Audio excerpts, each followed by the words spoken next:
வணக்கம். கதிர்மணி பார்வைகள் உங்களை வரவேற்கின்றது. இன்றைய தொகுப்புகளை வழங்குவது PF இன்பன். முக்கிய பார்வைகள்.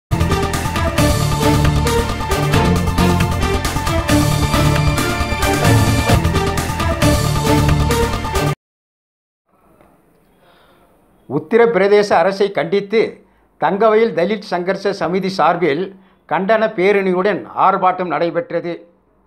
இந்திய நாட்டின் ஜாதி மத நல்லிணக்கத்தை கெடுக்கின்ற வகையில் உத்தரப்பிரதேச மாநிலத்தில் வெறுக்கத்தக்க வகையில் ஒரு தலித்தின பெண்ணை கொடூரமாக தாக்கி கொலை செய்து எரித்த கொடுமையினை கண்டித்து தங்கவயல் தலித் சங்கர்ஷ சமிதி சார்பில் மாபெரும் கண்டன பேரணியுடன் ஆர்ப்பாட்டம் நடைபெற்றது.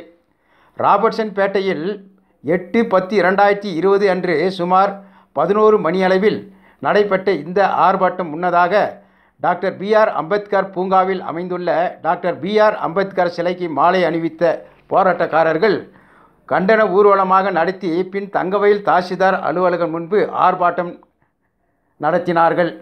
ஆர்ப்பாட்ட முடிவில் கோரிக்கைகள் அடங்கிய மனுவினை தாசில்தார் அலுவலக அதிகாரியிடம் வழங்கினார்கள். जिंदाबाद जिंदाबाद DSS जिंदाबाद जिंदाबाद जिंदाबाद DSS जिंदाबाद संविधान शिल्पी डॉक्टर बाबा साहेब अंबेडकर गे जयवागले संविधान शिल्पी डॉक्टर बाबा साहेब अंबेडकर ಅವರಿಗೆ ಜಯವಾಗಲಿ ಬೇಕೇ ಬೇಕು ನ್ಯಾಯ ಬೇಕು ಬೇಕೇ ಬೇಕು ನ್ಯಾಯ ಬೇಕು ಯಾರಿಗೆ ಬಂತು ಎಲ್ಲಿಗೆ ಬಂತು 47ರ ಸ್ವಾತಂತ್ರ್ಯ ಯಾರಿಗೆ ಬಂತು ಎಲ್ಲಿಗೆ ಬಂತು 47ರ ಸ್ವಾತಂತ್ರ್ಯ ಟಾಟಾ ಬಿರ್ಲರ ಜೋಬಿಗೆ ಬಂತು ಜನಗಳ ತಿನ್ನುವ ಬಾಯಿಗೆ ಬಂತು ಕೋಟ್ಯಾಧೀಶ್ವರ ಕೋಣೆಗೆ ಬಂತು 47ರ ಸ್ವಾತಂತ್ರ್ಯ 47ರ ಸ್ವಾತಂತ್ರ್ಯ ಯಾರಿಗೆ ಬಂತು ಎಲ್ಲಿಗೆ ಬಂತು 47ರ ಸ್ವಾತಂತ್ರ್ಯ ಟಾಟಾ ಬಿರ್ಲರ ಜೋಬಿಗೆ ಬಂತು ಜನಗಳ ತಿನ್ನುವ ಬಾಯಿಗೆ ಬಂತು ಕೋಟ್ಯಾಧೀಶರ ಕೋಣೆಗೆ ಬಂತು 47ರ ಸ್ವಾತಂತ್ರ್ಯ 47ರ ಸ್ವಾತಂತ್ರ್ಯ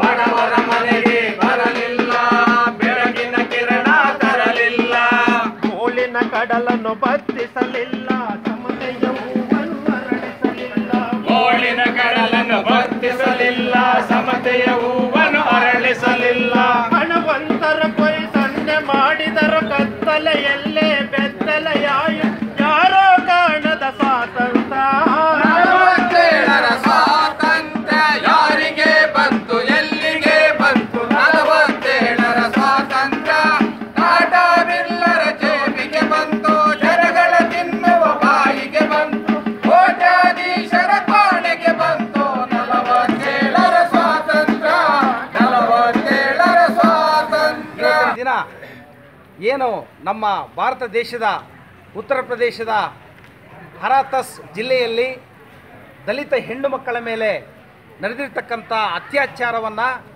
ಖಂಡಿಸಿ ಇವತ್ತಿನ ದಿನ KGF ತಾಲೂಕು ದಲಿತ ಸಂಘರ್ಷ ಸಮಿತಿ ಶಾಖೆಯಿಂದ ಪ್ರತಿಭಟನೆಯನ್ನು ಹಮ್ಮಿಕೊಂಡಿದ್ದೇವೆ.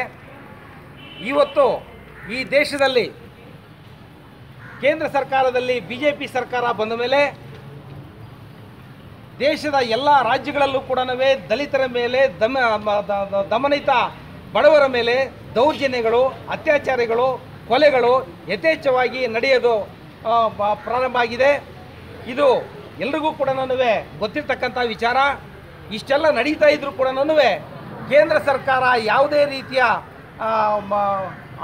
ಯಾವುದೇ ರೀತಿಯಲ್ಲಿ ಅವರನ್ನು ಏನು ಅತ್ಯಾಚಾರ ಮಾಡ್ತಾ ಇದ್ದಾರೆ ದೌರ್ಜನ್ಯ ಮಾಡ್ತಾ ಇದ್ದಾರೆ ಅವ್ರ ಮೇಲೆ ಶಿಸ್ತಿನ ಕಾನೂನು ಕ್ರಮವನ್ನು ಜರುಗಿಸದೆ ಅವರನ್ನು ರಕ್ಷಣೆ ಮಾಡ್ತಕ್ಕಂಥ ರೀತಿಯಲ್ಲಿ ಹೋಗ್ತಾ ಇರ್ತಕ್ಕಂಥದ್ದು ಈ ದೇಶದಲ್ಲಿ ಬದುಕಿರ್ತಕ್ಕಂಥ ನಾವೆಲ್ಲರೂ ಕೂಡ ಕೇಳಬೇಕಾದಂಥ ಕೆಲಸ ಇವತ್ತು ನಮಗೆ ಬಂದಿದೆ. ಹಾಗಾಗಿ ನಾವು ಕೇಂದ್ರ ಸರ್ಕಾರದ ವಿರುದ್ಧ ಇವತ್ತು ಪ್ರತಿಭಟನೆಯನ್ನು ಮಾಡ್ತಾ ಇದ್ದೀವಿ. ಉತ್ತರ ಪ್ರದೇಶದ ಆದಿತ್ಯನಾಥ್ ಸರ್ಕಾರ ಪ್ರಾರಂಭ ಆದಾಗಲಿಂದಲೂ ಕೂಡ ಗೂಂಡಾಗಳ ರೀತಿಯಲ್ಲಿ ವರ್ತಿಸುತ್ತಾ ನಮ್ಮಲ್ಲಿ ಇರ್ತಕ್ಕಂಥ ಪೊಲೀಸ್ ಇಲಾಖೆಯನ್ನು ಗೂಂಡಾಗಳನ್ನಾಗಿ ಪರಿವರ್ತನೆ ಮಾಡಿ ನಮ್ಮ ದಲಿತರ ಮೇಲೆ ಗೋಲಿಬಾರ್ಗಳನ್ನು ಮಾಡೋ ಮುಖಾಂತರ ಮತ್ತು ಅತ್ಯಾಚಾರಿಗಳನ್ನು ರಕ್ಷಣೆ ಮಾಡ್ತಕ್ಕಂಥ ಮುಖಾಂತರ ಈ ದೇಶಕ್ಕೆ ಅನ್ಯಾಯವನ್ನು ಸಾರ್ತಾ ಇದೆ. ಆದಿತ್ಯನಾಥ್ ಅವರು ಏನು ಕೇಸರಿ ಬಣ್ಣದ ಬಟ್ಟೆಗಳನ್ನು ಹಾಕ್ಕೊಂಡು ಸುಮಾರು 120 ಕೇಸುಗಳ ಆತನ ಮೇಲೆ ಇದ್ರೂ ಕೂಡ ಆ ಕೇಸುಗಳು ಇದ್ರೂ ಕೂಡ ಅವುಗಳನ್ನ ಯಾರೂ ಕೂಡ ಪ್ರಶ್ನೆ ಮಾಡ್ತಾ ಇಲ್ಲ.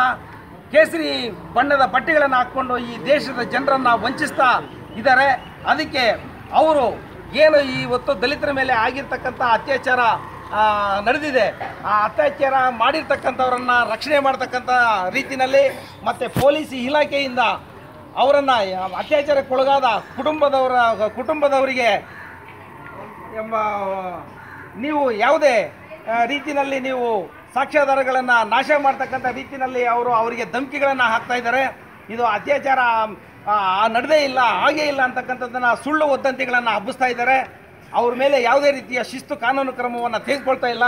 ಹಾಗಾಗಿ ಏನು ಆದಿತ್ಯನಾಥ್ ಅವರು ಮುಖ್ಯಮಂತ್ರಿಗಳಾಗಿ ಇದ್ದಾರೆ, ಅವರು ಏನಾದರೂ ಒಂದು ಸ್ವಲ್ಪ ಮಾನವೀಯತೆ ಇದ್ದರೆ ಅವರು ಈಗೇನು ದಲಿತರ ಮೇಲೆ ನಡೀತಾ ಇರ್ತಕ್ಕಂಥ ದೌರ್ಜನ್ಯಗಳನ್ನು ಮಾಡ್ತಾ ಇರ್ತಕ್ಕಂಥ ಅತ್ಯಾಚಾರಿಗಳ ಮೇಲೆ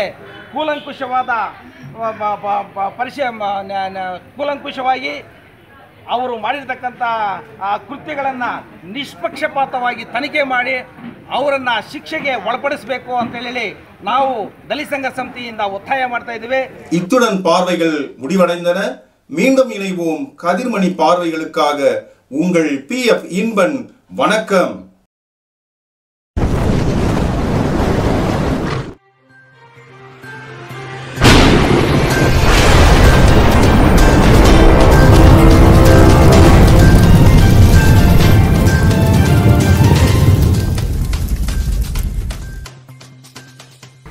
மேலும் பல சுவையான பார்வைகள் பார்க்க சப்ஸ்கிரைப் செய்து பெல் பட்டனை அழுத்துங்கள்.